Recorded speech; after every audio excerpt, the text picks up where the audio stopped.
La Commission européenne annonce un 8e paquet de sanctions contre la Russie. Ces mesures visent principalement le commerce dans le but de frapper l'économie. 12e nuit de manifestations d'affilée en Iran. La répression se durcit encore. Selon les ONG, elle a fait plus de 70 morts. En Suisse, la fonte des glaciers atteint des niveaux records. 6% de leur volume total a disparu cette année, une conséquence visible du réchauffement climatique. La Commission européenne présente un nouveau train de sanctions contre la Russie.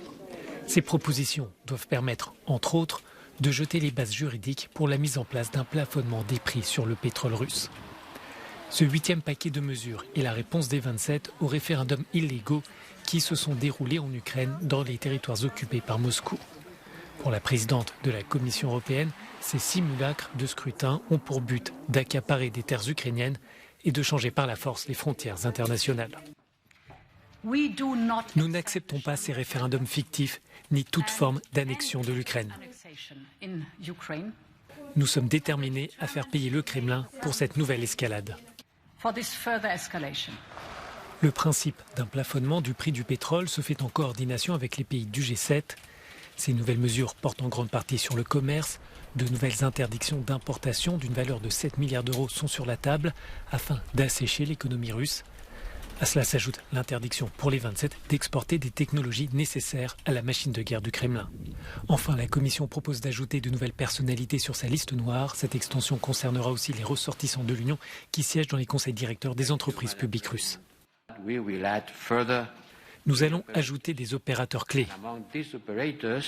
Et parmi ces opérateurs, il y aura des personnes, pas nécessairement russes, mais des personnes qui participent au contournement des sanctions. La liste noire de l'Union européenne comprend jusqu'à maintenant 1200 personnalités, mais aussi des entités comme des banques et des entreprises. Les fuites inexpliquées sur les gazoducs Nord Stream 1 et 2 inquiètent l'Europe. Controversés et hors service en raison de la guerre en Ukraine, ces gazoducs reliant la Russie à l'Allemagne ont été tous deux touchés par des fuites précédées d'explosions sous-marines. La présidente de la Commission européenne, Ursula von der Leyen, a dit avoir parlé mardi soir de l'acte de sabotage Nord Stream avec la première ministre danoise Mette Frederiksen. Peu avant, la dirigeante danoise avait déclaré qu'il s'agissait d'actes délibérés. La Suède aussi est arrivée à la même conclusion. Nous disposons déjà de certaines informations, mais nous avons également pris note des données provenant de nos contacts au Danemark. Et nous sommes donc parvenus à la conclusion suivante. Il s'agit probablement d'un acte délibéré. Nous sommes en présence d'un acte de sabotage. Objet de bras de fer géopolitique ces derniers mois, les gazoducs Nord Stream 1 et 2, exploités par le géant russe Gazprom, ne sont pas opérationnels à cause des conséquences de la guerre en Ukraine. Mais tous les deux étaient encore remplis de gaz. Selon Copenhague, les fuites devraient durer au moins une semaine jusqu'à ce que tout le gaz soit sorti. De son côté, le Kremlin se dit extrêmement préoccupé, estimant qu'il ne fallait exclure aucune hypothèse, dont le sabotage. Selon l'Institute for the Study of War, les responsables russes mettent en place des conditions pour enrôler de force des civils ukrainiens dans les zones bientôt annexées de l'Ukraine occupée. Ils pourraient ainsi requalifier leur invasion de l'Ukraine et l'occupation du territoire bientôt annexé comme une opération antiterroriste. Toujours d'après ce think tank, les forces russes engageraient des hommes dans ce district militaire occidental nouvellement mobilisé sur les lignes de front de Kherson et de la région de Kharkiv sans formation préalable. Il est peu probable que ces hommes, avec seulement 1 ou 2 jours d'entraînement, renforcent réellement les positions russes touchées par les contre-offensives ukrainiennes. Au sud, les forces ukrainiennes continuent à cibler les lignes de communication terrestre russes dans le cadre de la campagne de contre-offensive. Elles perturbent en particulier les efforts russes pour construire des barges et traverser les fleuves. L'Institute for the Study of War affirme que les forces ukrainiennes consolident leur position sur la rive gauche de l'Oskil et qu'elles ont gagné du terrain dans la périphérie de Liman. Des sources russes rapportent que les tirs d'artillerie ukrainiens empêchent leurs forces d'utiliser la dernière route logistique vers Liman.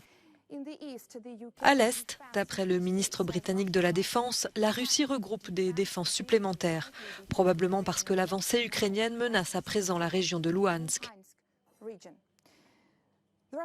L'annexion des territoires occupés de Donetsk et de Louhansk par la Russie exacerbera probablement les tensions au sein des forces de ces républiques populaires. Elles se mutinent régulièrement lorsqu'on leur demande de se battre en dehors de leur propre région. Ils avaient laissé derrière eux leur maison et découvrent quelques mois plus tard ce qu'il en reste. Des habitants de la ville de Slatin, dans la région de Kharkiv au nord-est de l'Ukraine, rentrent chez eux après le retrait des soldats russes battus. Andriy a 56 ans, il se prépare à passer l'hiver dans son hangar.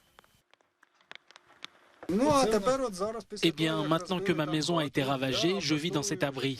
C'est la seule chose qui n'a pas été détruite et qui est plus ou moins intacte. J'ai déjà construit ce poêle moi-même, regardez. Ici, les habitants sont souvent partagés entre le soulagement d'avoir retrouvé leur maison et un sentiment de prudence. Les bombardements qui ont touché il y a quelques semaines les installations électriques de la région leur rappellent la proximité avec la frontière russe. 12e nuit d'affilée que les Iraniennes et les Iraniens descendent dans la rue. Un soulèvement qui fait suite à la mort de la jeune Mahsa Amini le 16 septembre pour réclamer davantage de droits pour les femmes et mettre fin à l'oppression religieuse qu'exerce le pouvoir.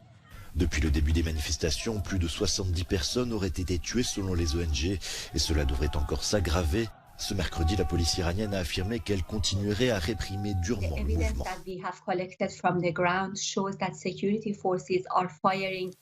Les preuves que nous avons recueillies sur le terrain montrent que les forces de sécurité tirent des plombs utilisés pour la chasse contre les manifestants et les passants. Des centaines de femmes, d'enfants et d'hommes ont été blessés. Et nous avons vu des images horribles de manifestants blessés à la tête, à la poitrine et à l'estomac. Ils tirent à bout portant sur les manifestants et cela montre l'intention de causer un maximum de dommages. Les manifestations de soutien se multiplient dans le monde, comme ici à Buenos Aires en Argentine. La figure de Mahsa Amini est désormais devenue le symbole de la répression du régime contre les femmes iraniennes. Des femmes à l'avant-garde des manifestations, des vidéos virales les montrent enlevant leur foulard dans l'espace public, un geste interdit et durement réprimé par la police des mœurs.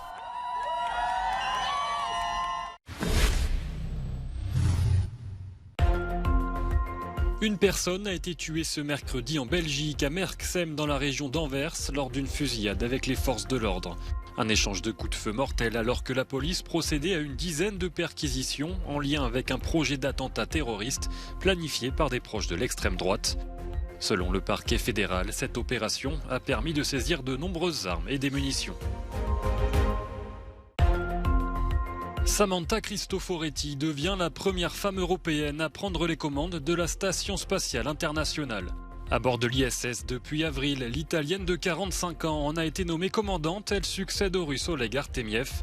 Cristoforetti est une pionnière régulière. En juillet dernier, elle était la première astronaute européenne à réaliser une sortie dans l'espace depuis l'ISS.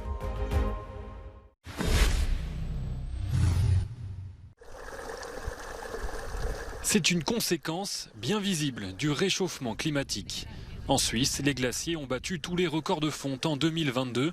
3 km3 de glace ont disparu, soit 6% du volume total des glaciers suisses. 3 fois plus que lors des années considérées comme extrêmes. Et la situation n'est pas partie pour s'arranger.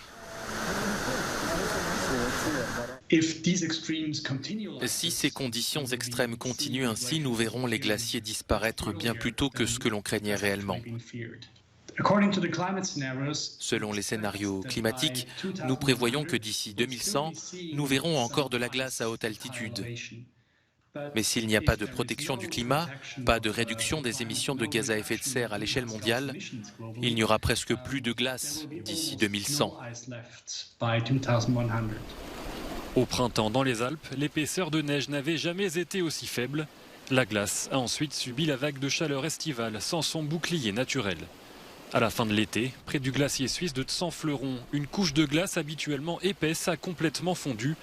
Des roches se sont retrouvées à l'air libre pour la première fois depuis l'époque romaine.